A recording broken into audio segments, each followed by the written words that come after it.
ஹேரம்பநாதனை சாமரகர்ணனை கணபதியானை கை தொழுவோமே.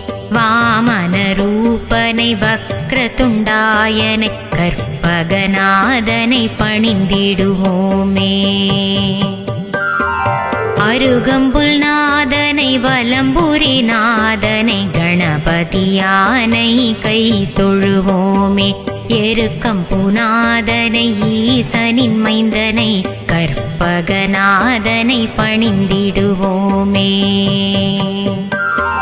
சம்போதரனை லம்போதரனை கணபதியானை கை தொழுவோமே.